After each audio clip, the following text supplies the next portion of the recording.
আমাদের খোকনস ফিল্ম চ্যানেলের সকল প্রকার পার্ট গল্প দেখতে আমাদের চ্যানেলটি সাবস্ক্রাইব করে পাশে থাকা বেল আইকনে ক্লিক করে অল নোটিফিকেশন অন করে দিন। এই, আমি তোমার কি এমন ক্ষতি করেছি সব সময় আমার পিছনে পড়ে থাকো? আমি কি ওনার সাথে ইচ্ছাকৃতভাবে কখনো কথা বলেছি বলো? এত কিছুর উত্তর আমি দিতে পারবো না। এখন আপনাকে আমার কথা অমান্য করার জন্য শাস্তি পেতে হবে। কি শাস্তি? বেশি কিছু না, শুধু আমায় একবার জড়িয়ে ধরবেন আর 5 মিনিট লিপ কিস করবেন। কি পাগল নাকি তুমি? হ্যাঁ, স্যারকে এসব কিভাবে? ছি ছি, আমার বলতেও লজ্জা করছে। চিন্তা করবেন না, বিয়ের পর আপনার সব লজ্জা ভেঙে দিব। এখন যা যা বলেছি তা করেন। অসম্ভব, আমি এসব কিছুতেই করব না। আর আমি আজকেই আঙ্কেলকে তোমার বিষয়ে সব বলে দিব, তারপর তোমাকে পড়ানো বাদ দিয়ে দিব। জান্নাত সাথে সাথে আমার কলার চেপে ধরে আমার মুখের কাছে ওর মুখ নিয়ে আসলো আর বলল, এইসবের কিছু করলে খুন করে ফেলবো কিন্তু। আর আমি যা বলেছি এখন যদি তাড়া করেন তাহলে আমি চিৎকার করে ভাইয়াকে ডাকবো, তারপর ভাইয়া এসে আপনার কি হাল করবে ভাবতেও পারবেন না। ওর কথা শুনে ভয়ে ঢুক গিলতে লাগলাম। কি করব না ভেবে পাচ্ছি না। আমাকে ছেড়ে দাও প্লিজ, আমি তো তোমার কোনো ক্ষতি করিনি, তাহলে কেন আমার সাথে এমন করছো? মা বাবার একটা মাত্র সন্তান আমি, আমার কিছু হয়ে গেলে ওরা কাকে নিয়ে বাঁচবে বলো?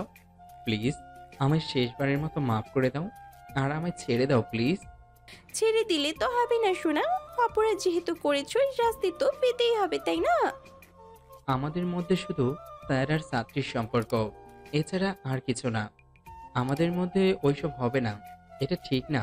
কেন বুঝতেছ না তুমি? আমি এত কিছু বুঝতে চাই না, আপনি আমার দেওয়া শাস্তিটা পূরণ করবেন কিনা সেটা বলেন। আরে তুমি কেন বুঝতে পারছো না?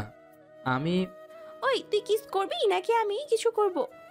করব না, যা করার করো। ওকে। বলেই আমার শার্টের কলার চেপে ধরে আমার ঠোঁটের সাথে তার ঠোঁট এক করে দিল। নিজেকে ছাড়ানোর অনেক চেষ্টা করেছি, কিন্তু ওর শক্তির সাথে আমি কিছুতেই পেরে উঠতে পারছি না। এদিকে আমার ঠোঁটের উপর অত্যাচারটা আরো বেড়ে গেল। আমার ঠোঁটগুলোতে জান্নাত বারবার কামড় দিচ্ছে। যত নড়াচড়া করছি তত জোরে কামড় মারছে। কিছুক্ষণ পর জান্নাত আমার ডান হাতটা নিয়ে ওর কোমরে চেপে ধরলো। সাথে সাথে আমি নিচের হাতটা ছাড়িয়ে নিলাম আর জান্নাতকে জোরে একটা ধাক্কা মেরে দূরে ফেলে দিলাম। ধাক্কার টাল সামলাতে না পেরে জান্নাত মেঝেতে পড়ে গেল আর ব্যথার চোটে আহ বলে চিৎকার দিয়ে উঠল। কিছুক্ষণ পরেই কারোর জুতোর আওয়াজ শুনে বুঝতে পারলাম কেউ একজন উপরে আসছে। এর কয়েক সেকেন্ড পর কে যেন রুমের বাইরে থেকে দরজায় টোকা দিল আর বলল, বোন কি হয়েছে, তোর চিৎকার দিলি কেন? কণ্ঠটা শুনে বুঝতে পারলাম এটা রাসেল ভাই ছাড়া আর কেউই না। এখন জান্নাত যদি ওনাকে বলে দেয় যে আমি ওকে ধাক্কা মেরে ফেলেছি, বলুক, তাহলে আমিও বলবো। না, এইসব বললে তো উল্টা উনি আমাকেই সন্দেহ করবেন। চেহারায় ভয়ের ছাপ নিয়ে জান্নাতের দিকে তাকাতেই দেখি সে এখনো মেঝেতে পড়ে আছে। ওঠার চেষ্টা করছে কিন্তু উঠতে পারছে না। হয়তো জোরে ধাক্কা দেওয়ায় ব্যথাও পেয়েছে অনেক। কি হলো বোন, দরজা খুলছিস না কেন? এই, তুমি ঠিক আছো তো? আসলে সরি, আমি এত জোরে ধাক্কা মারতে চাইনি। প্লিজ উঠে পড়ো এখন আর দরজা খুলে দাও, রাসেল ভাই ডাকছে।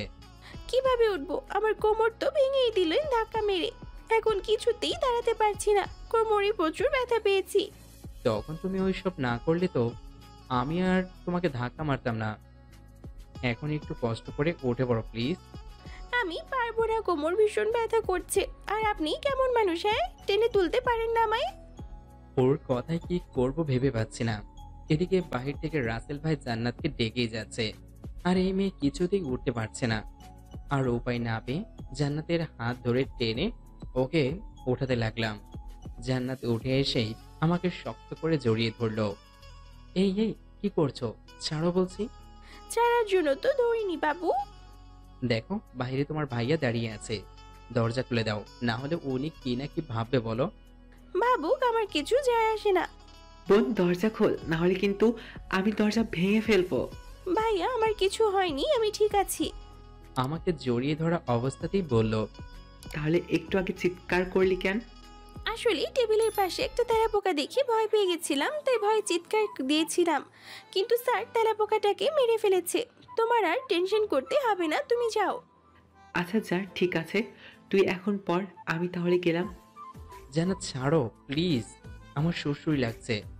কেন, নীলা ম্যাডামের সাথে ঘষাঘষি করার সময় শুশুরি লাগে না? আমি ধরলেই শুশুরি লাগে? হ্যাঁ, আমি ধরলেই খারাপ লাগে আর উনি ধরলে ভালো লাগে, তাই না? দেখো আমি ওনার সাথে। চুপ করে দাঁড়িয়ে থাকুন আর আমায় জড়িয়ে ধরুন। এমনিতেই তো ঠিক মতো কিস করতে দেননি, এখন বেশি কথা বললে এমন জায়গায় মারবো যে জীবনেও বাবা ডাক শুনতে পারবেন না। ওর কথায় ভয় পেয়ে আর কোনো কথা বললাম না। সত্যি মেরে দিতে পারি, যেভাবে রেগে আছে। কিছুক্ষণ পর এই, আমরা কবে বিয়ে করবো? মাথা ওপরে তুলে আমার দিকে তাকিয়ে আমি ওর কথা শুনে একটু কাশতে লাগলাম। মেয়ে বলে কি, মাথা পুরো গেছে মনে হয়। কি হলো, চুপ করে আছো কেন বলো? আমায় ছাড়ো, আমার একটু কাজ আছে, যেতে হবে। আর একটু থাকি। আজকের পড়াগুলো রাতে আরেকবার দেখবা, কাল এসে ওইগুলো পড়া নিব। আজ তাহলে আমি আসি। জান্নাতকে ছাড়িয়ে কথাগুলো বলে চলে আসতে যাব, এমন সময় পেছন থেকে জান্নাত আমায় দাঁড়াতে বলল। আবার কি? কাল ভার্সিটি শেষে আমার জন্য একটু ওয়েট করিয়েন, আপনাকে নিয়ে এক জায়গায় যাব। পারবো না, আর এমনিতেও কাল আমার একটা জরুরি কাজ আছে, সেটা শেষ করতে হবে। এবারে মিথ্যা কথা বললাম। না গেলে আমি ভাইয়াকে বলি আপনাকে আমার সাথে নিয়ে যাব, সমস্যা নেই। কিছু না বলে দরজা খুলে ওর রুম থেকে বেরিয়ে আসলাম। নিচে এসে দেখি রাসেল ভাই বাগানে বসে আছেন। আমাকে দেখেই কিছুক্ষণ আমার দিকে তাকিয়ে থেকে আমায় ডাক দিলেন। ভয়ে আমার হার্টবিট বাড়তে শুরু করলো। উনি আমায় ডাকছেন কেন?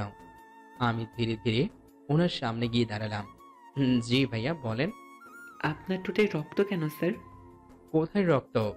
বলে ঠোঁটে হাত দিয়ে দেখি আঙ্গুলে একটু রক্ত লেগে আছে। ও, তার মানে জান্নাত তখন কামড়িয়ে রক্ত বের করে ফেলেছে। ও, এটা আসলে নিচে নামার সময় দেয়ালের সাথে ঠোঁট লেগে হয়তো কেটে গেছে। কিন্তু দেখে তো মনে হচ্ছে কেউ কামড় মেরেছে। এই রে, এখন কি করব, কি বলবো ভাবতেছি। এমন সময় ওপরের দিকে তাকাতে দেখি জান্নাত ওর রুমের বারান্দায় দাঁড়িয়ে আমার দিকে দুষ্টু হাসি হাসছে। ওর হাসি দেখে গা জ্বলা শুরু করে দিয়েছে। ওর জন্যই এখন রাসেল ভাইয়ের কাছে আমায় ধরা পড়তে হয়েছে। কি হলো স্যার, কিছু ভাবছেন নাকি? না কিছু না, তাড়াহুড়া করে সিঁড়ি বেয়ে নামতে গিয়ে দেয়ালের সাথে ঠোঁট লেগে যায়, আর হালকা দাগও লেগে গিয়েছিল, তাই হয়তো এমন রয়েছে। ও আচ্ছা। জি, আচ্ছা তাহলে আমি আজ আসি। তারপর ওদের বাসা থেকে বের হয়ে সোজা বাসায় চলে আসলাম। বাসায় ঢোকার সময় হাত দিয়ে মুখটা ঢেকে রুমে চলে এলাম, না হলে ঠোঁটের বিষয়টা আম্মুর চোখে পড়লে বাঁচা যাবে না। রুমে এসে আয়নার দিকে তাকিয়ে ঠোঁটগুলো দেখে খুব রাগ হতে লাগলো জান্নাতের উপর। কামড়িয়ে একদম ঠোঁটের অবস্থা কাহিল করে ফেলেছে। রাতের বেলা খাবারের আগে ঠোঁটগুলো ড্রেসিং করে খাবার খেতে গেলাম। চুপচাপ খেয়ে দিয়ে আবার রুমে চলে এলাম। রুমে এসে ফেসবুক আইডিটা অ্যাক্টিভ করে কিছুক্ষণ নিউজ ফিডে ঘোরাঘুরি করে মোবাইলটা রেখে ঘুমিয়ে পড়লাম। পরের দিন সকালবেলা ঘুম থেকে উঠে ফ্রেশ হয়ে হালকা নাস্তা করে ভার্সিটিতে চলে এলাম। ক্লাসে জান্নাত আজ তেমন দুষ্টুমি করেনি, এতে ক্লাস পড়াতে ভালোই লাগলো।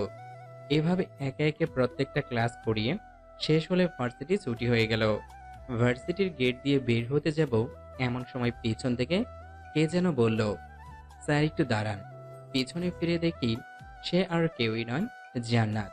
কখন থেকে রাখছি, শুনতে পান না? কেন রাখছ? বলেছিলাম না আপনাকে নিয়ে এক জায়গায় যাব, চলেন যাওয়া যাক। আমিও গতকাল বলে দিয়েছিলাম যে আমি পারবো না, আমার একটা জরুরি কাজ আছে। ওকে দাঁড়ান, ভাইয়াকে ফোন করে আসতে বলি, উনি এসে আপনাকে যাওয়ার জন্য রাজি করাবে। প্লিজ একটু বোঝার চেষ্টা করো। আমি আপনি আমার সাথে যাবেন নাকি আমি ভাইয়াকে ফোন করে আসতে বলবো? ওকে চলো, তবে আমি বেশিক্ষণ তোমার সাথে থাকতে পারবো না। দেখা যাবে। বলে একটা রিক্সা ডেকে নিজে উঠে আমাকে উঠতে বলল। আমি তোমার সাথে এক রিক্সা যেতে পারবো না। উঠবেন নাকি ভাইয়াকে? আরে উঠছি তো, খালি ভাইয়া ভাইয়া করো কেন? এই শপিং মলে চলেন তো। রিক্সাওয়ালাকে বলল, শপিং মলে কেন? একটু পরেই বুঝতে পারবে, এখন চুপ করে বসে থাকেন। ওর কথা মতো চুপ করে বসে রইলাম। কিছুক্ষণ পর রিক্সা এসে থামলো একটা শপিং মলের সামনে। এরপর জান্নাত রিক্সা থেকে নেমে রিক্সা ভাড়াটা দিয়ে দিল। আমিও সাথে সাথে রিক্সা থেকে নেমে পড়লাম। তারপর জান্নাত আমায় ধরে শপিং মলের ভিতরে নিয়ে আসলো। হাঁটতে হাঁটতে এক সময় জান্নাত আমায় নিয়ে একটা শাড়ির দোকানে গিয়ে ঢুকলো আর দোকানদারকে কয়েকটা শাড়ি দেখাতে বলল। কিছুক্ষণ পর দোকানদার আমাদের সামনে কয়েকটা শাড়ি এনে রাখলেন আর একে একে সবকটা শাড়ি প্যাকেট থেকে খুলে দেখতে লাগলো। দেখেন তো কোন শাড়িটা নিব। আমাকে উদ্দেশ্য করে, তোমার যেটা ভালো লাগে সেটাই নাও, আমায় জিজ্ঞেস করছো কেন? উফ, আপনিও না, আপনার পছন্দ করে শাড়ি ছাড়া আমি কি কোনো দিন অন্য শাড়ি পরেছি? আমি তো অবাক। মেয়ে বলে কি আমার পছন্দ করা শাড়ি না ছাড়া নাকি সে কোনোদিন শাড়ি পরেনি। কিন্তু এই মেয়েকে তো এইসব ছোট ছোট ড্রেস না ছাড়া আমি কোনোদিন দেখেছি বলে মনেই হয় না।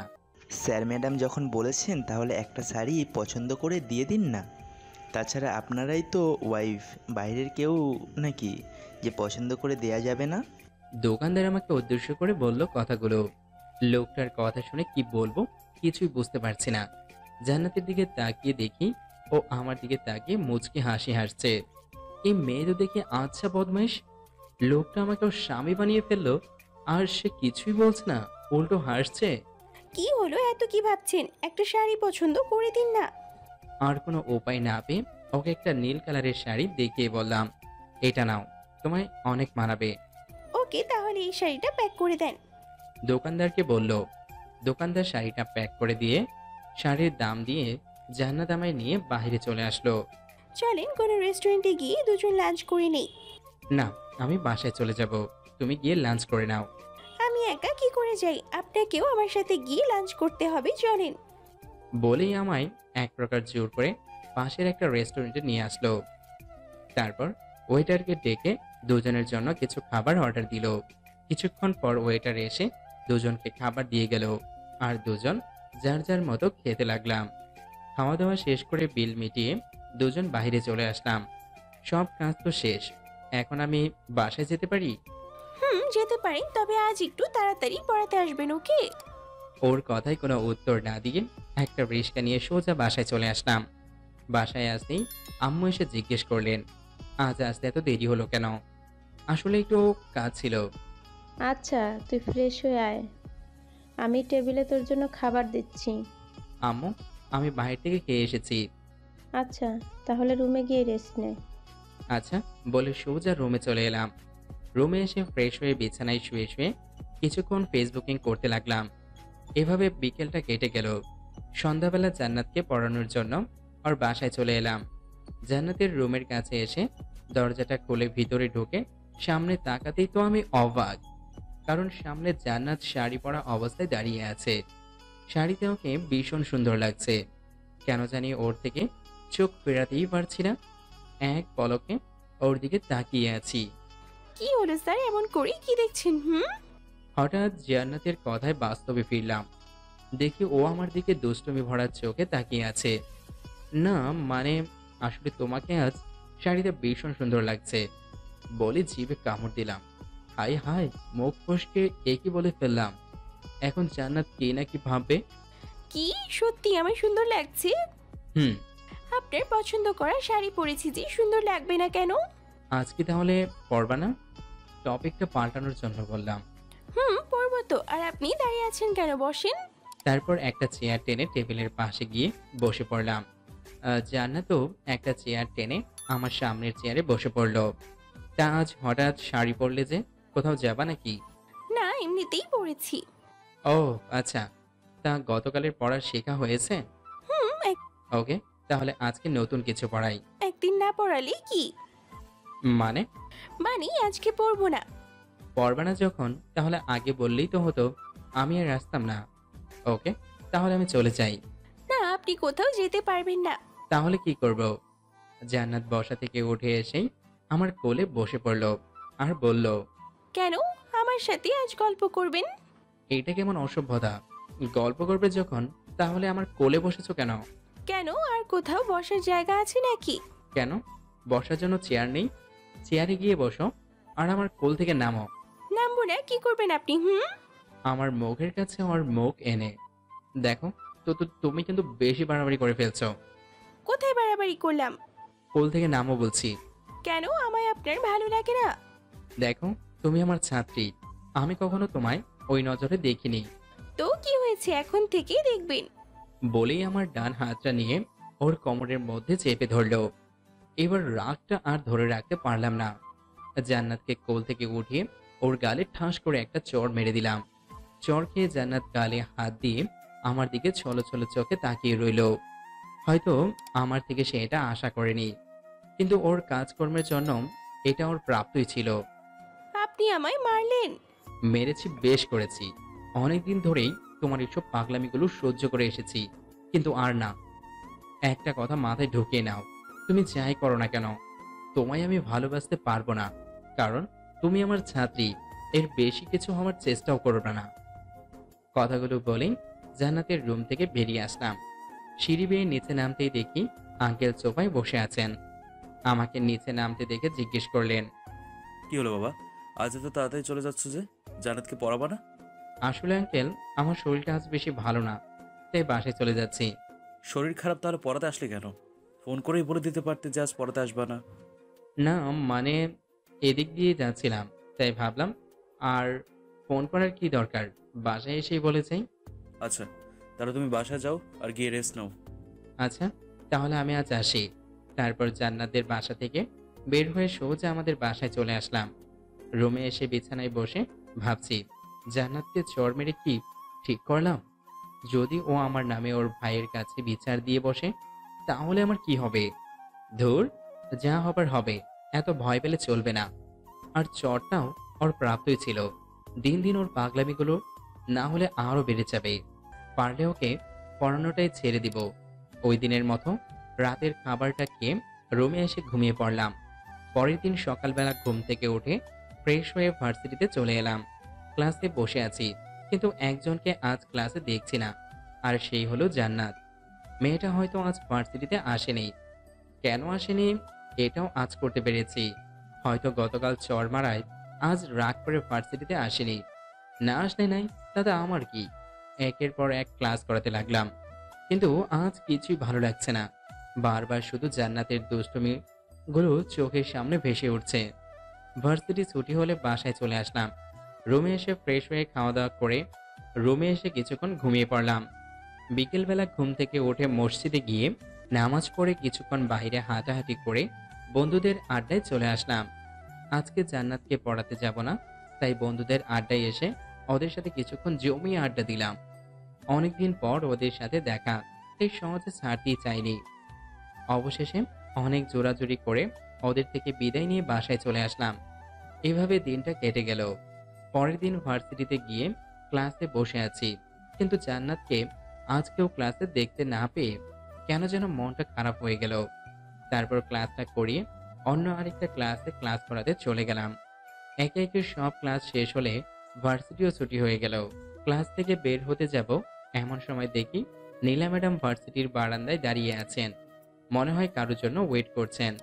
আমি সেদিকে না তাকিয়ে চলে আসতে যাব, এমন সময় নীলা ম্যাডাম আমায় দেখতে পেয়ে ডাক দিয়ে দাঁড়াতে বললেন। এরপর আমার সামনে এসে দাঁড়িয়ে বললেন, চলো, তোমার সাথে আমার কিছু কথা আছে। বলেই আমার হাত ধরে ভার্সিটির পিছনে নিয়ে আসলেন। ভার্সিটির পিছনে এসে আমার সামনে দাঁড়িয়ে আমায় একটা ফুল দিয়ে উনি হুট করে প্রপোজ করে বসলেন। ওনার এমন কাজে আমি অনেকটা চমকে উঠলাম। কি বলবো ভেবে পাচ্ছি না। চুপ করে থাকলে হবে না, আমার প্রপোজের উত্তর চাই।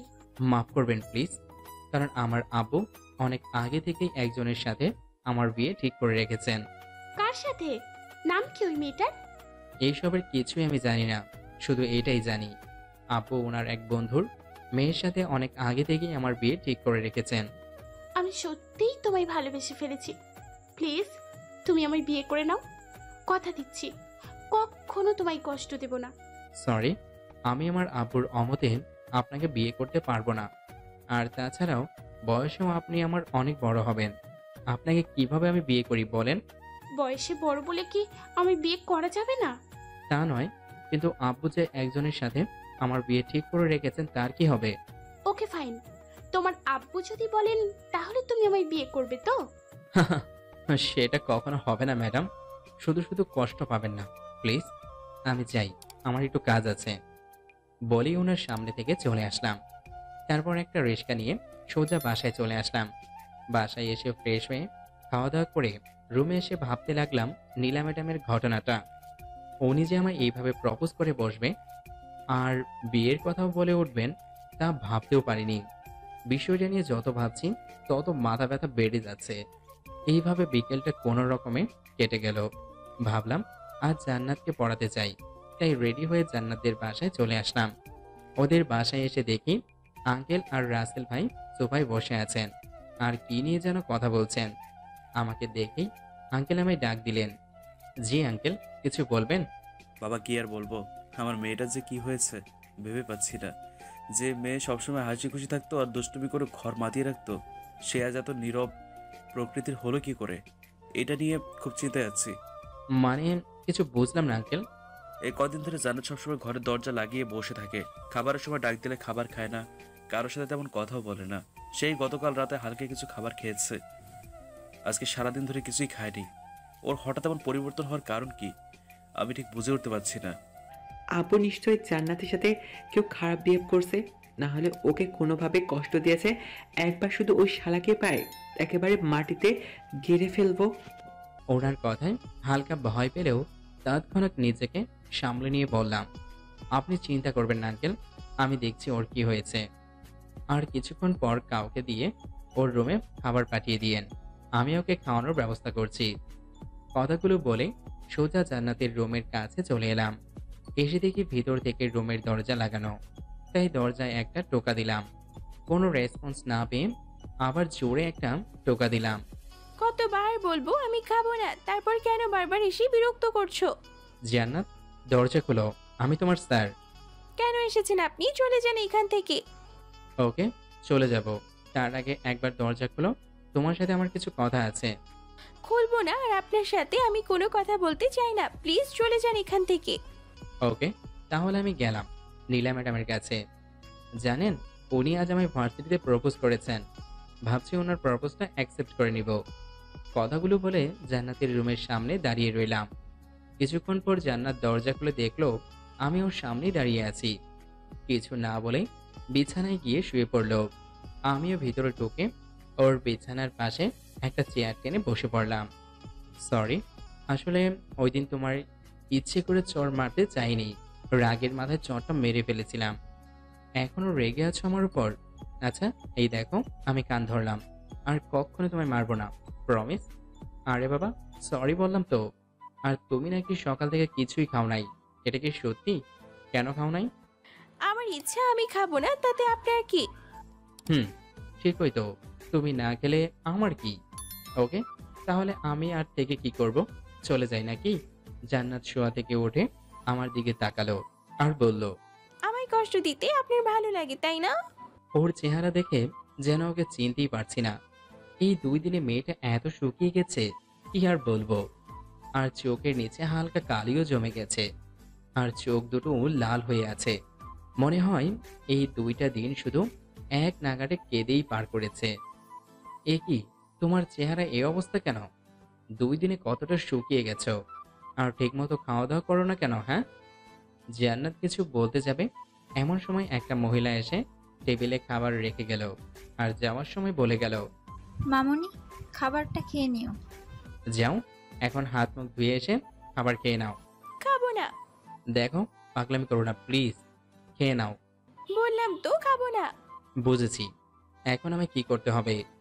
বসা থেকে উঠে ওয়াশরুমে গিয়ে হাত টাত ধুয়ে আবার ওর পাশে এসে বসে পড়লাম। আর প্লেট থেকে এক লোকমা খাবার নিয়ে ওর মুখের সামনে ধরে বললাম, হা করো, আমি তোমায় খাইয়ে দিচ্ছি। আমার খিদে নেই। চুপ, আর একটাও কথা বলবা না, খেতে বলেছি না, হা করো। জান্নাত ধমক শুনে ভয়ে ভয়ে হা করে ফেললো। আমিও ওকে এই সুযোগে খাবারটা খাইয়ে দিতে লাগলাম। একদম বাচ্চাদের মতো মুখ ফুলিয়ে খাচ্ছে, দেখে মনেই হবে না যে এই মেয়ে ভার্সিটিতে পড়ে। ওকে খাওয়ানো শেষ করে হাত ধুয়ে এসে ওকে জিজ্ঞেস করলাম, আজ কি পড়বা? বুঝেছি, হয়তো পড়বে না। আচ্ছা তাহলে আমি যাই। আর হ্যাঁ, কাল কিন্তু ভার্সিটিতে যাবা, 2 দিন ধরে তো যাওয়াই হচ্ছে না। নীলা ম্যাডাম কি সত্যি আপনাকে প্রপোজ করেছে? আরে না, তখন দরজা খোলার জন্য কথাটা বলেছিলাম। ও, আচ্ছা, তাহলে আমি যাই। আর কাল ভার্সিটিতে আসবা কিন্তু। বলেই ওর রুম থেকে বেরিয়ে আসলাম। নিচে আসতেই আঙ্কেল আমায় দেখে বললেন, জান্নাত খাবার খেয়েছে? জি আঙ্কেল, খেয়েছে। আর আজ নাকি ও পড়বে না, তাই বাসায় চলে যাচ্ছি। যাক, মেয়েটা খেয়েছে তো তাহলে। আচ্ছা বাবা, তাহলে তুমি যাও, আর কাল থেকে ওকে পড়াতে আসবা কিন্তু। আচ্ছা আঙ্কেল। তারপর জান্নাতের বাসা থেকে বের হয়ে আমাদের বাসায় চলে এলাম। বাসায় এসে নিজের রুমে যাওয়ার সময় ড্রয়িং রুমে চোখ পড়তেই কিছুটা অবাক হলাম, কারণ ড্রয়িং রুমে নীলা ম্যাডাম বসে আছেন, আর ওনার সাথে একজন ভদ্রলোক আর মহিলাও আছেন, হয়তো ওনার মা বাবা হবে। ওদের সাথে আব্বু বসে আছেন আর কি যেন নিয়ে কথা বলছেন। আমি ড্রয়িং রুমে ঢুকতেই নীলা ম্যাডাম আর ওনার সাথে আসা মহিলা আর লোকটা উঠে চলে যেতে লাগলেন। যাওয়ার সময় নীলা ম্যাডাম আমার দিকে তাকিয়ে মনমরা একটা হাসি দিয়ে চলে গেলেন। কিছু বুঝতে না পেরে আমি আব্বুর দিকে প্রশ্নবোধক দৃষ্টিতে তাকিয়ে জিজ্ঞেস করলাম, ওরা এখানে কেন এসেছিল? মেয়েটা নাকি তোমায় ভালোবাসে, তাই ওর মা বাবাকে সাথে নিয়ে এসেছিল তোমার সাথে ওর বিয়ে দেওয়ার জন্য। তুমি ওদের কি বলেছ? তুমি তো জানোই যে আমি আমার এক বন্ধুর মেয়ের সাথে অনেক আগেই তোমার বিয়ে ঠিক করে রেখেছি। ওদেরকে বুঝিয়েছি বিষয়টা, ওরাও বুঝে গেছে, তাই আর কোনো কথা বলেনি। তা তোমার এই বন্ধুটা কে আব্বু? কখনো তো দেখলাম না ওনাকে। সময় হলেই দেখতে পারবা, এখন তোমার রুমে যাও। আর কিছু না বলে সোজা নিজের রুমে চলে এলাম। আব্বুর সব বন্ধুকেই আমি কম বেশি চিনি, কিন্তু আমার জানা মতে ওদের কোনো মেয়ে নেই যার বিয়ের বয়স হয়েছে। তাহলে ওনারই বন্ধুটা কে হতে পারে? ওই দিনের মতো রাতের খাবারটা খেয়ে রুমে এসে ঘুমিয়ে পড়লাম। পরের দিন সকালবেলা ঘুম থেকে উঠে ভার্সিটিতে চলে এলাম। ক্লাসে দেখি আজ জান্নাতেও ক্লাসে উপস্থিত আছে। ওকে দেখে খুব খুশি হলাম, জানি না কেন। ক্লাস করানোর সময় জান্নাত চুপ করে মনোযোগ সহকারে ক্লাস করছিল। জান্নাতের এমন পরিবর্তন দেখে খুব ভালো লাগলো। কিছুক্ষণ পর বেল বেজে উঠলে সবাইকে কিছু পড়া দিয়ে অন্য ক্লাসে চলে গেলাম। এভাবে দিনটা কেটে গেল। ভার্সিটি থেকে বাসায় এসে খেয়ে দিয়ে রুমে এসে কিছুক্ষণ রেস্ট নিলাম। দেখতে দেখতে বিকেল হয়ে আসলো, তাই জান্নাতকে পড়ানোর জন্য ওদের বাসায় চলে আসলাম। জান্নাতের রুমে এসে দেখি ও একটা বই নিয়ে টেবিলে বসে বসে পড়ছে। যাকে কোনোদিন ঠিক মতো পড়তেই দেখলাম না, সেই আজ এত মনোযোগ দিয়ে পড়ছে। অবাক না হয়ে আর পারা গেল না। তারপর ওর কাছে গিয়ে জিজ্ঞেস করলাম, কি করছো? ক্লাসের পড়াটা ঠিক মতো বুঝতে পারছি না, সেটাই দেখছি। কই, কোনটা বোঝো নাই? দেখাও তো। এই যে এইটা। তারপর ওকে ওই বইটা বুঝিয়ে দিলাম, কিন্তু আশ্চর্যের ব্যাপার, ওকে বোঝাতে আজ এত কষ্ট লাগেনি, কারণ ও একেবারেই বুঝে ফেলেছে। ওর এমন পরিবর্তনে আমি অবাকের উপর অবাক হচ্ছি। ওই দিনের মতো জান্নাতকে পড়িয়ে বাসায় চলে আসলাম। এইভাবে কাটতে লাগলো আমাদের দিনকাল। দেখতে দেখতে কেটে গেল কয়েকটা মাস। এই কয়েক মাসে জান্নাত একেবারে বদলে গেছে। আগের মতো আর আমার সাথে দুষ্টুমি করে না। কোনো কিছু বললে ওর ভাইয়ের নামে ভয়ও দেখায় না। সব সময় পড়াশোনা নিয়েই পড়ে থাকে। ক্লাসেও এখন মনোযোগ দিয়ে ক্লাস করে। জান্নাতের এমন পরিবর্তন আমি অনেকটা খুশি হয়েছি, কিন্তু ওর দুষ্টুমিগুলো এখন খুব মিস করছি। হয়তো আমিও এই কয়েক মাসে ওর মায়ে পড়ে গেছি। আর হ্যাঁ, আরেকটা কথা, এর মধ্যে জান্নাতের প্রথম বর্ষের পরীক্ষাও হয়ে গেছে, আর জান্নাত ক্লাসের মধ্যে প্রথম স্থান অর্জন করেছে। নীলা ম্যাডামও এখন আমার সাথে তেমন কথা বলেন না। দেখা হলে মাঝে মধ্যে শুধু ভালো মন্দ জিজ্ঞেস করেন, এই আর কি। সবকিছুর মধ্য দিয়ে ভালোই চলছিল দিনকাল। তারপর হঠাৎ একদিন রাতের বেলা টেবিলে বসে সবাই মিলে খাবার খাচ্ছি, এমন সময় আব্বু বললেন, তোমাকে তো আগে থেকেই বলে রাখা হয়েছে যে আমার বন্ধুর মেয়ের সাথে তোমার বিয়ে ঠিক করে রেখেছি আমি। এখন আমি চাচ্ছি তোমার বিয়ে দিয়ে বাড়িতে নতুন বৌমা আনতে। এত তাড়াতাড়ি বিয়েটা না দিলে হয় না? আর তাছাড়া তোমার মা সারাদিন একা একা বাড়িতে কত কাজ করেন, একজন মানুষের দ্বারা এত কাজ কিভাবে সম্ভব ভেবে দেখেছো কোনোদিন? আর তাছাড়া তুমি ভার্সিটিতে থাকাকালীন আমি বাসায় এসে দেখি তোমার আম্মুর শরীরটা বেশি ভালো না। শেষে ডাক্তার আনিয়ে জানতে পারলাম তোমার আম্মুর প্রেশার লো হয়ে পড়েছিল। আম্মু কিন্তু প্রেশারের রোগী। ডাক্তার কিছু ওষুধ লিখে দিয়েছে আর বলে গেছে বেশি কাজ না করতে। এখন এই পরিস্থিতিতে কি করা যায় তুমিই বলো। তাহলে একটা কাজের মেয়ে রেখে দিলেই তো হয়। সারাদিন আম্মুর সাথে কাজ করবে। আর কাজের মেয়ে রাখা গেলে অনেক আগেই রেখে দিতাম, কিন্তু বাহিরের মানুষ কি কখনো এই বাড়িকে নিজের করে দেখবে? তাই আমি চাচ্ছি তোমার বিয়ে দিয়ে বাড়িতে নতুন বৌমা আনতে, তাহলে তোমার আম্মুর কাজের কষ্টটা একটু কম হবে। কিন্তু কোনো কিন্তু টিন্তু শুনতে চাচ্ছি না। আমি যার সাথে তোমার বিয়ে ঠিক করে রেখেছি তাকেই তোমার বিয়ে করতে হবে। অন্য কাউকে বিয়ে করার কথা বললে আমরা তাকে মেনে নিব না। কিন্তু যার সাথে আমার বিয়ে হবে সে কে? তাকে তো কখনো দেখিনি, এমনকি চিনিও না। একজনের ব্যাপারে না জেনে শুনেই তাকে বিয়ে করে ফেলবো? মেয়ে অনেক ভালো আর ভদ্র, আমার তাকে দেখা আছে, তোমাকে আর আলাদা করে দেখতে হবে না। তারপরও যদি তুমি কিন্তু আমার মুখের ওপর কথা বলা শুরু করে দিচ্ছ। সরি। আর মেয়েটা ছোট থেকেই মা হারা, তাই আমরা চাচ্ছি তোমার সাথে ওকে বিয়ে দিয়ে একেবারে আমাদের কাছেই রেখে দিই। ওকে, তোমার যেটা ভালো মনে হয়। এখন খাও, আর কিছুদিনের মধ্যেই তোমাদের বিয়ের কাজ শেষ করে ফেলবো। আর কিছু না বলে খাওয়া দাওয়া শেষ করে নিজের রুমে চলে আসলাম। সত্যি বলতে এই কয়দিনে জান্নাতের প্রতি আমিও একটু দুর্বল হয়ে পড়েছি।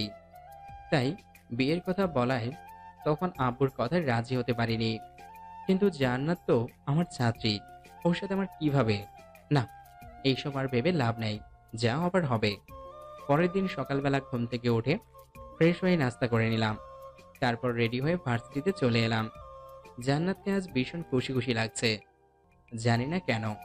এমনকি মেয়েটা ক্লাসেও সারাক্ষণ খুশি খুশি ভাব নিয়েছিল। আবার পরিবর্তন ঘটলো নাকি ওর? ভার্সিটি শেষে ওই দিনের মতো বাসায় চলে আসলাম। বাসায় এসে ফ্রেশ হয়ে খাওয়া দাওয়া করে রুমে এসে কিছুক্ষণ ঘুমিয়ে পড়লাম। সন্ধ্যাবেলা ঘুম থেকে উঠে হাত মুখ ধুয়ে জান্নাতকে পড়ানোর জন্য ওর বাসায় চলে এলাম। জান্নাতের রুমে এসে দেখি জান্নাত কি যেন ভাবছে আর একা একা হাসছে। মেয়েটা পাগল হলো না তো? ভিতরে ঢুকে একটা কাশি দিলাম। জান্নাত ধ্যান ভেঙে সামনে তাকিয়ে আমায় দেখতে পেয়ে বসা থেকে উঠে দাঁড়ালো। আরে স্যার, আপনি কখন আসলেন? এই তো এই মাত্রই আসলাম। ও, দাঁড়িয়ে আছেন কেন? বসেন। কিছু না বলে একটা চেয়ার টেনে বসে পড়লাম। জান্নাতও একটা চেয়ার টেনে আমার সামনাসামনি বসে পড়লো। আচ্ছা জান্নাত, একটা কথা বলি। জি বলেন। আজ তোমায় এত খুশি খুশি লাগছে কেন?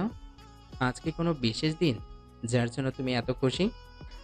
আজ আমি অনেক খুশি, তবে আজ কোনো বিশেষ দিন নয়, কিন্তু খুব শীঘ্রই সেই বিশেষ দিনটা আসতে চলেছে। সেই বিশেষ দিনটা কি জানতে পারি? না, এখন বলা যাবে না। ওকে, থাক, বলতে হবে না। এখন বই বের করো। তারপর জান্নাতকে কিছুক্ষণ পড়িয়ে ছুটি দিয়ে দিলাম। জান্নাতের বাসা থেকে বের হয়ে আসতে যাব, এমন সময় ড্রয়িং রুম থেকে আঙ্কেল আমায় ডাক দিলেন। আমিও চুপচাপ ওনার সামনে গিয়ে দাঁড়ালাম। জি আঙ্কেল, কিছু বলবেন? এই নাও বাবা, তোমার এই মাসের টাকা। কাল থেকে তুমি আর জান্নাতকে পড়াতে আসবে না। আমি কি ঠিকমতো পড়াতে পারি না আঙ্কেল, যার জন্য আপনি আমায় বিদায় করে দিচ্ছেন? আরে সেরকম কিছু না, আসলে জান্নাতের বিয়ে ঠিক হয়ে গেছে, তাই তোমাকে তোমার বেতনটা দিয়ে দিলাম। বিয়ের পর তো আর তাকে অন্য মানুষের কাছে প্রাইভেট পড়ানো যাবে না। আঙ্কেলের মুখ থেকে জান্নাতের বিয়ের কথা শুনে আমি যেন আকাশ থেকে পড়লাম। আবার খুব কষ্ট হচ্ছে জান্নাতের বিয়ের কথা শুনে। হয়তো জান্নাতকে চিরতরে হারিয়ে ফেলবো। তাই বিয়েটা কবে হচ্ছে আঙ্কেল? সপ্তাহের মধ্যেই বিয়ের তারিখ নির্ধারণ করা হয়ে যাবে। বিয়ের কার্ড এখনো ছাপানো হয়নি, তবে ছাপিয়ে তোমার বাসায় অবশ্যই বিয়ের কার্ড পাঠানো হবে। তোমাকে কিন্তু অবশ্যই আসতে হবে বিয়েতে। জি আঙ্কেল, অবশ্যই আসবো। আজ তাহলে আমি আসি, ভালো থাকবেন। আসসালামু আলাইকুম। কথাগুলো বলেই জান্নাতের বাসা থেকে বেরিয়ে আসলাম। রাস্তা দিয়ে হাঁটছি আর জান্নাতের দুষ্টুমিগুলোর স্মৃতি মনে করছি। হয়তো আর কোনোদিন জান্নাতের সাথে দেখা হবে না, এমনকি ওর দুষ্টুমিগুলো আর দেখতে পাবো না। খুব মিস করবো জান্নাতকে আর ওর দুষ্টুমি মাখা দিনগুলোকে। ভাবতে ভাবতে চোখের কোণায় কখন যে পানির ফোঁটা চলে এসেছে খেয়ালই করি নাই। ওই দিন রাস্তায় রাস্তায় ঘুরে বেড়াতে লাগলাম। বাসায় এলাম একদম শেষ রাতে। এসেই আম্মুর বকা শুনতে হলো, কিন্তু সেই দিকে আমার কোনো ধ্যান নেই, শুধু জান্নাতকে নিয়েই ভেবে চলেছি আমি। ওই দিন রাতের খাবার না খেয়ে ঘুমিয়ে পড়লাম।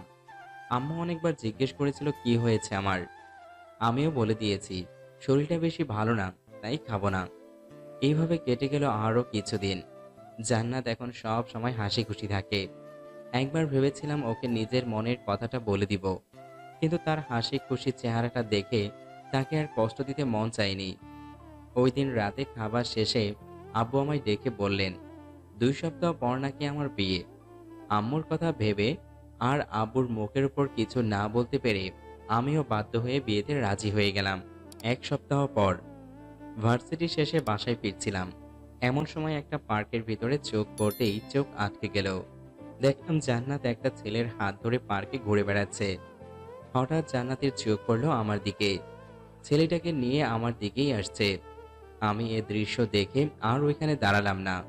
চলে আসতে যাব এমন সময় পেছন থেকে কে যেন বলল। স্যার একটু দাঁড়ান।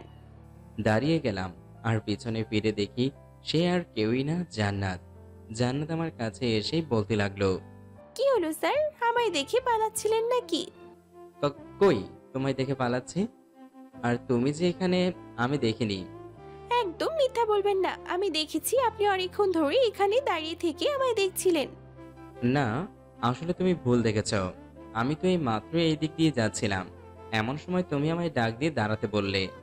হতেও পারে, তাই এদিক দিয়ে কোথায় যাচ্ছেন? এই তো বাসায় যাচ্ছি। তা তুমি এখানে কি করছো? আর তোমার সাথে এই ছেলেটাকে? অনেকদিন ধরেই কোথাও ঘোরা হচ্ছে না, তাই একটু ঘুরতে আসলাম আর কি। আর ওর সাথে আপনার পরিচয় করিয়ে দিচ্ছি, এ হচ্ছে আমার হবু বর।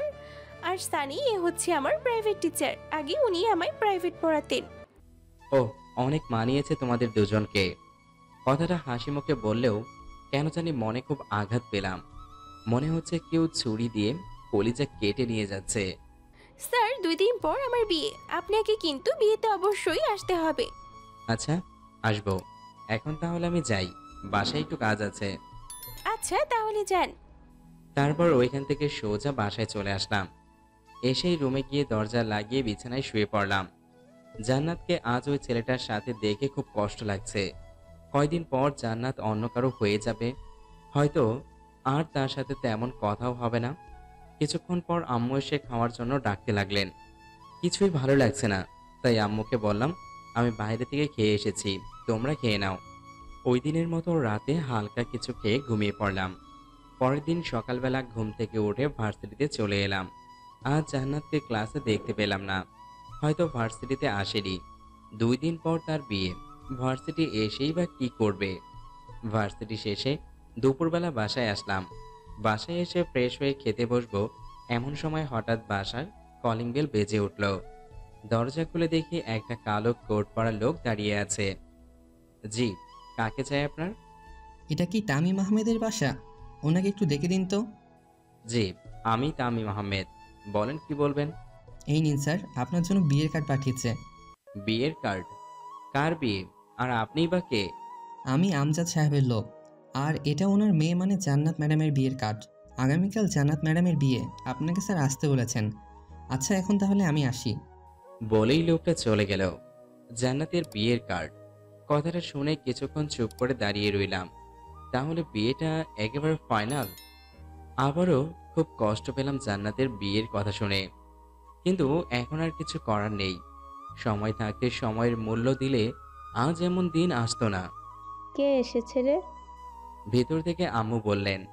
কার্ডটা নিয়ে আম্মুর হাতে দিয়ে বললাম, আমি যে একটা ছাত্রী পড়াতাম, আগামীকাল তার বিয়ে। ছাত্রীর বাবা ওনার লোক পাঠিয়ে বিয়ের কার্ড দিয়ে গেলেন। ও ভালোই তো, তাহলে তোর বিয়েতে তোর ছাত্রীকে ওর বাবাকে ইনভাইট করছিস? কিছু না, রুমের দিকে হাঁটা ধরলাম। কিরে, কোথায় যাচ্ছিস? খাবি না? না, খিদে নেই। এ কেমন কথা? একটু আগেই না এসে বললি তোর খিদে পেয়েছে, আবার এখন বলছিস খিদে নেই। কি হয়েছে তোর বল তো? কই কি হবে, কিছুই হয়নি। তাহলে খাবি না কেন? এখন ভালো লাগছে না, একটু পরে খাবো বলেই রুমে চলে এলাম। রুমে এসে বিছানায় শুয়ে পড়লাম আর ভাবতে লাগলাম, জান্নাত তো আমায় ভালোবাসে, তাহলে ও কেন আমায় ছেড়ে অন্য কাউকে বিয়ে করছে? তাহলে কি ও আমার সাথে এতদিন মিথ্যে ভালোবাসার অভিনয় করেছে, নাকি ওই দিনের ঘটনার পর ওর মন থেকে আমায় মুছে ফেলার চেষ্টা করেছে? এমনও হতে পারে আমার অবহেলা পেয়ে আমায় ভুলে যাওয়ার জন্য জান্নাত অন্য কাউকে বিয়ে করে নিচ্ছে। জান্নাতকে কি একবার আমার মনের কথাটা বলে দেখব? না না, 2 দিন পর ওর বিয়ে, আর এখন আমি ওকে এইসব বললে সারা জীবন জান্নাত আমায় ঘৃণার চোখে দেখবে। জান্নাতকে তো ওই ছেলেটার সাথে খুব হাসি খুশি দেখলাম, হয়তো জান্নাত ওই ছেলেটার সাথে খুব ভালো থাকবে। না, আমি আর ওদের মধ্যে গিয়ে বাধা হয়ে দাঁড়াতে চাই না। দোয়া করি জান্নাত ওই ছেলেটার সাথে সারা জীবন সুখী থাকুক। এইসব নানান বিষয় ভাবতে ভাবতে কখন যে চোখ লেগে যায় খেয়াল করি নেই। যখন ঘুম ভাঙল তখন মোবাইল হাতে নিয়ে দেখি 6টা বেজে গেছে। তারপর উঠে হাত মুখ ধুয়ে বাইরে হাঁটতে বের হলাম মনকে ফ্রেশ করার জন্য। কিছুক্ষণ হাঁটাহাঁটি করার পর আবার বাসায় চলে আসলাম। রাতের খাবার খেয়ে রুমে এসে শুয়ে আছি। এমন সময় মোবাইলটা বেজে উঠল। হাতে নিয়ে দেখি আঙ্কেল মানে জান্নাতের বাবা কল দিয়েছেন। কিছু না ভেবে কল রিসিভ করলাম। আসসালামু আলাইকুম আঙ্কেল, কেমন আছেন? ওয়ালাইকুম সালাম। হ্যাঁ ভালো, তুমি কেমন আছো? আলহামদুলিল্লাহ, আমিও ভালো। তা হঠাৎ ফোন করলেন যে, কোনো সমস্যা হয়েছে নাকি আঙ্কেল? না কিছু হয়নি, কাল তো জান্নাতের বিয়ে, তোমাকে বিয়ের কার্ডও পাঠিয়েছি, তো বিয়েতে আসবে তো? আঙ্কেল আসলে কাল একটু কাজ আছে, তাই আমায় থামিয়ে দিয়ে বললেন। আমি কোনো অজুহাত শোনার জন্য তোমায় ফোন করিনি। কাল তুমি ঠিক সময় বিয়েতে এসে উপস্থিত হবে, এটাই আমার শেষ কথা। এর উপরে আর কোনো কথা নেই। আচ্ছা আঙ্কেল, আমি আসবো। আচ্ছা, এখন তাহলে ফোন রাখলাম। বলেই কল কেটে দিলেন। আমি আর কিছু না ভেবে মোবাইলটা একপাশে রেখে ঘুমিয়ে পড়লাম। পরের দিন সকালবেলা ঘুম থেকে উঠে মার্কেটে গিয়ে জান্নাতের জন্য কিছু গিফট কিনে আবার বাসায় চলে আসলাম। আজ শুক্রবার, তাই ভার্সিটি অফ।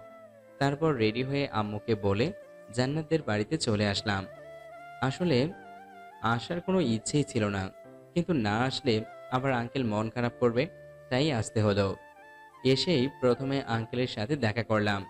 আমি এসেছি দেখে আঙ্কেলও অনেক খুশি হয়েছেন। বাসাটা আজ খুব সুন্দর করে সাজানো হয়েছে।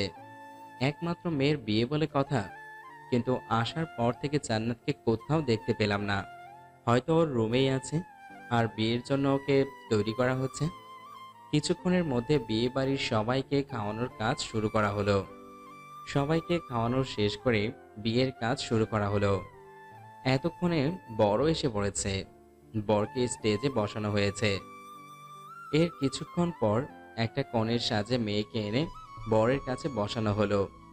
এটাই হয়তো জান্নাত, কিন্তু আফসোস ওর মুখ শেষবারের মতো আর দেখতেও পেলাম না। কিছুক্ষণের মধ্যেই বিয়ের সব কাজ শেষ করে জান্নাতকে বরের সাথে বিদায় করে দেওয়া হলো। চোখের সামনেই জান্নাতের বিয়ে হয়ে গেছে, অথচ আমি নীরব দর্শকের মতো সব দেখে গেলাম, কিছুই করতে পারলাম না। ভাবতেই বুকটা কেঁপে উঠল। ওইখানে আর 1 মিনিটও দাঁড়ালাম না, সোজা বাসায় চলে আসলাম। ওইখানে থাকলে হয়তো আরও কষ্ট পাবো। রুমে এসে দরজাটা লাগিয়ে দিয়ে বিছানায় শুয়ে শব্দহীন কান্না করতে লাগলাম। এখন আর কেঁদেও লাভ নেই, যা হবার তা তো হয়েই গেছে। কিছুক্ষণ পর হঠাৎ মোবাইলে একটা কল আসলো। হাতে নিয়ে দেখি আঙ্কেল কল করেছেন। কিছু না ভেবে কলটা রিসিভ করলাম। আসসালামু আলাইকুম আঙ্কেল। ওয়ালাইকুম আসসালাম। বাবা তুমি এখানে কোথায় আছো? এই তো বাসায়। কেন আঙ্কেল, কোনো সমস্যা হয়েছে নাকি? সে কি, তুমি বাসায় চলে গেলে অথচ আমি একবার জানিয়েও গেলে না? আসলে আঙ্কেল মাথা ব্যথার কারণে বাসায় চলে এসেছি, তাই আপনাকে বলে আসতে ভুলেই গিয়েছিলাম। প্লিজ কিছু মনে করবেন না আঙ্কেল। ও এই ব্যাপার, তাহলে ঠিক আছে। আচ্ছা এখন তাহলে রাখছি। ফোন কেটে দেওয়ার পর মোবাইলটা একপাশে রেখে ঘুমিয়ে পড়লাম। দেখতে দেখতে কেটে গেল আরও 1 সপ্তাহ। আজকে আমার বিয়ে। সকাল থেকেই বাড়িতে আত্মীয় স্বজনদের ভিড় লেগে আছে। বন্ধুরা অনেক আগেই এসে পড়েছে, আর এসেই বাড়ির টুকটাক কাজে লেগে পড়েছে। বাড়িটাও আজ খুব সুন্দর করে সাজানো হয়েছে। দুপুরবেলার রুমে বসে আছি, এমন সময় আম্মু এসে বললেন গোসল করে রেডি হয়ে এই শেরওয়ানিটা পরে নিতে। একটা শেরওয়ানি বিছানায় রেখে বললেন। আমিও বাধ্য ছেলের মতো ওয়াশরুমে গিয়ে গোসল করে বাইরে এসে শেরওয়ানিটা পরে রেডি হয়ে নিলাম। কিছুক্ষণ পর বন্ধুরা রুমে এসে আমায় নিয়ে বাইরে এসে একটা বিয়ের গাড়িতে বসিয়ে দিল। সাথে আমার কয়েকজন বন্ধুও আমার সাথে গাড়িতে উঠে বসলো। কিছুক্ষণ পর গাড়ি এসে একটা বিশাল বড় হোটেলের সামনে থামলো। এরপর বন্ধুরা আমায় নিয়ে সেই হোটেলের ভিতরে চলে এলো। কিছুক্ষণ পর বিয়েতে আসা লোকদেরকে খাওয়ানো শুরু করা হলো। একে একে সবাই খেয়ে চলে যেতে লাগলো। আর এইদিকে ভার্সিটির কয়েকজন স্যার ম্যাডামরা আমায় এসে বিয়ের শুভেচ্ছা জানাতে লাগলো। ভার্সিটির সব স্যার ম্যাডামদের আমি বিয়েতে ইনভাইট করেছি। বিয়েতে আসা লোকদেরকে খাওয়ানো শেষ হলে বিয়ের কাজ শুরু করা হলো। কাজী এসে আমায় কবুল বলতে বললেন, সাথে একটা পেপারে সাইন করতে বললেন। আমিও ওনার কথা মতো 3 বার কবুল বলে পেপারটায় সাইন করে দিলাম। তারপর কাজী চলে গেলেন কনের কাছে। কিছুক্ষণ পর শুনতে পেলাম কনেও কবুল বলে দিয়েছে আর বিয়েটাও হয়ে গেছে। এরপর কাজী সবাইকে দোয়ায় শকির হতে বললেন। দোয়া করা শেষ হলে বউকে নিয়ে বাসায় চলে আসলাম। নতুন বউকে দেখার জন্য বাড়িতে মানুষের ভিড় লেগে আছে। একে একে সবাই এসে নতুন বউকে দেখে যেতে লাগলো। আর আমার বন্ধুরা আমায় নিয়ে ছাদে চলে আসলো। ছাদে এসে বন্ধুরা আড্ডায় মেতে উঠল। আর আড্ডার ফাঁকে মাঝে মধ্যে আমায় নিয়ে হাসাহাসি করছে। বাসর রাত কিভাবে কাটাবি, কি করবি, ইত্যাদি ইত্যাদি। ওদের এসব কথায় আমি কিছু না বলে চুপ করে আছি। দেখতে দেখতে চারদিকে অন্ধকার ঘনিয়ে আসলো। সন্ধ্যা পেরিয়ে এখন রাত 11টা বাজে। বন্ধুরা সবাই আড্ডা দিচ্ছে আর আমি চুপ করে ওদের কথাবার্তা শুনে যাচ্ছি। হঠাৎ ছাদে কারো আসার আওয়াজ পেয়ে দরজার দিকে তাকিয়ে দেখি আম্মু আসছেন আর এসেই আমার কাছে চলে আসলেন। অনেক রাত হয়েছে, এবার রুমে যা। বৌমা সেই কখন থেকে একা একা রুমে বসে আছে। তুমি যাও, আমি আসছি। তোমরা ওকে নিয়ে আসো তো বাবারা। আন্টি আপনি যান, আমরা ওকে নিয়ে আসছি। আম্মু আর কিছু না বলে ছাদ থেকে চলে গেলেন। দোস্ত চল তোকে ভাবির কাছে দিয়ে আসি। লাগবে না, আমি একাই যেতে পারবো। আরে আমাদের সাথে আয়, তোকে আমরা একা কিভাবে ছাড়ি। এরপর সব বন্ধু মিলে আমায় ধরাধরি করে এনে নিচে নিয়ে আসলো আর এসেই আমার রুমে মানে বাসর ঘরে ঢুকিয়ে দিল। ভিতরে ঢুকে দরজা লাগিয়ে দিয়ে বিছানার দিকে চোখ পড়তেই দেখি নতুন বউ বিছানায় হাঁটু গেড়ে বসে আছে। ধীরে ধীরে বিছানার কাছে এসে দাঁড়াতেই মেয়েটা বিছানা থেকে উঠে এসে আমার পা ধরে সালাম করতে যাবে। তখনই আমি আমার পাটা সরিয়ে নিয়ে বললাম, এইসব করার কোনো প্রয়োজন নেই, আর আপনাকে মেনে নিতে আমার একটু সময় লাগবে। সো প্লিজ আমার উপর স্ত্রীর অধিকারটা খাটাতে আসবেন না। কেন, আমি ছাড়া আপনার আরেকটা বউ আছে নাকি? জান্নাত, তুমি এখানে কিভাবে এলে? কার সাথে এলে? আপনার সাথেই তো আসলাম গাড়িতে করে। কিন্তু তোমার তো বিয়ে হয়ে গেছে, তাহলে তুমি এখানে? কে বলেছে আমার বিয়ে হয়েছে? বিয়েটা আমার না আপনার কাজিনের ছিল। আমার বিয়ে তো আজকে হয়েছে, তাও আপনার সাথে। মানে কি বলছো এসব? আমার তো কিছুই মাথায় ঢুকছে না। ওকে, তাহলে বুঝিয়ে বলি শোনেন। ওই দিন যে আমাদের বাসায় বিয়েটা হয়েছে সেটা আমার না, আমার ফুফাতো বোনের ছিল। আর একদিন পার্কে আমার সাথে যে ছেলেকে দেখেছিলেন সে এক কলেজ লাইফের ফ্রেন্ড ছিল। আর সানির আমার ফুফাতো বোনকে পাগলের মতো ভালোবাসতো, তাই আমি আমার ফুফাতো বোনের সাথে সানির সেটিং করিয়ে দিই। তারপর দুই পরিবার বলে ওদেরকে মিল করিয়ে বিয়ে করে দিই। আর আমি আব্বুকে বলি ওদের বিয়েটা আমাদের বাসায় করানোর জন্য রিকোয়েস্ট করি, আর আব্বু আমার কথায় রাজি হয়ে যায়। কিন্তু আঙ্কেল যে আমাকে তোমার বিয়ের কার্ড পাঠিয়ে দিলেন সেটা কি? আপনি ওই কার্ডটা খুলে দেখেছেন? না। দেখলে হয়তো সব বুঝতে পারতেন, কিন্তু আপনি তো কার্ডটা ভালো করে খুলে দেখেন নাই। এসব পরে বুঝবো, আগে বলো তোমার সাথে আমার বিয়ে হলো কিভাবে? আই মিন কিভাবে কি হলো? আমি তো কিছুই বুঝতে পারছি না। ওকে শুনেন, আপনার আব্বুর বন্ধুর মেয়েকে আপনি কখনো দেখেছেন? না। কিন্তু তুমি? বলছি আমি হলাম আপনার আব্বুর বন্ধুর মেয়ে, মানে আমার আব্বু আর আপনার আব্বু দুজন বেস্ট ফ্রেন্ড। আব্বু আপনাকে অনেক আগে থেকেই চেনে, কিন্তু আপনি ছিলেন না। তারপর আপনি যেদিন প্রথম আমাকে প্রাইভেট পড়াতে আসলেন তখন আব্বু আপনাকে দেখে চিনে ফেলেছিল। এরপর আপনি চলে যাওয়ার পর আব্বু এসে আমায় আপনার ব্যাপারে সব বলে। আমি আগে থেকেই জানতাম যে আমাদের বিয়ে আব্বুর এক বন্ধুর ছেলের সাথে ঠিক করা, কিন্তু সেই ছেলে যে আপনি এটা জানতাম না। আর ভার্সিটিতে আপনাকে ওই দিন নীল শার্টে দেখি আপনার উপর ক্রাশ খাই। তারপর আব্বুর থেকে আপনার ব্যাপারে সব শুনে আপনাকে মনে মনে ভালোবাসতে শুরু করি, আর আব্বুকে নিষেধ করে দিই যে আপনাকে যেন এইসবের বিষয় কিছুই না বলে। কিন্তু আপনি একটা আস্ত বোকা, কিছুতেই আমার ভালোবাসাটা বুঝতে চান না। তাই তো আপনাকে আমি সব সময় ভাইয়ার ভয় দেখিয়ে নিজের বসে রাখার চেষ্টা করতাম। আর ওই দিন আপনার হাতে চড় খেয়ে আমি খুব কষ্ট পেয়েছিলাম। তারপর আমি এই সিদ্ধান্ত নিই যে আপনাকে এখন থেকে সব সময় অবহেলা করে যাব। এতে যদি আপনি আমার ভালোবাসাটা বুঝতে পেরে আমায় ভালোবাসি কথাটা বলে দেন তাহলে আমি সব মেনে নিব। কিন্তু আপনি কিছুই বললেন না, তাই অবশেষে আমি এই প্ল্যানটা করি। এতে আব্বু আমায় হেল্প করেছে। তার মানে তোমরা সবাই আমায় নিয়ে এতদিন গেম খেললে? জানো তোমার বিয়ের কথা শুনে আমি কতটা কষ্ট পেয়েছিলাম? ওমা, কেন? কারণ এই কয়দিনে আমিও তোমায় ভালোবেসে ফেলেছি, কিন্তু তোমার বিয়ের কথা শুনে তোমাকে আর কিছু বলার সাহস পাইনি। যদি তুমি আমায় ভুল বোঝো তাই। নিজেই শুধু কষ্ট পেয়েছেন, আমি পাইনি মনে হয়। ওকে, তুমি বেশি কষ্ট পেয়েছ। এবার কি আমরা সবকিছু ভুলে নতুন করে জীবন শুরু করতে পারি না? ওকে, তবে আমার একটা শর্ত আছে, সেটা আপনাকে মানতে হবে। কি শর্ত? এখন থেকে আমায় অনেক ভালোবাসতে হবে, কোনো কষ্ট দিতে পারবেন না। আমার কানের কাছে ওর মুখ এনে বলল, এখন থেকে তোমায় অনেক ভালোবাসবো, কখনো কষ্ট দিব না, প্রমিস। তাহলে এখন শুরু করি। কি? ওই যে বাসর রাতে মানুষ যা করে। কি করে? দাঁড়ান দেখাচ্ছি। তার আগে আপনার পাঠক পাঠিকাদের বিদায় করেন, না হলে কিন্তু আমি ভাইয়াকে ডাক দিব। থাক, আজকে আর ভাইয়াকে ডাক দিতে হবে না, আমি এদেরকে যেতে বলছি। ভাইয়া আর আপুরা অনেক তো শুনলেন আমাদের কথাবার্তা, এখন কি আমাদের শান্তিতে বাসরটাও করতে দিবেন না? গল্প এখানেই শেষ, এখন আপনারাও যেতে পারেন।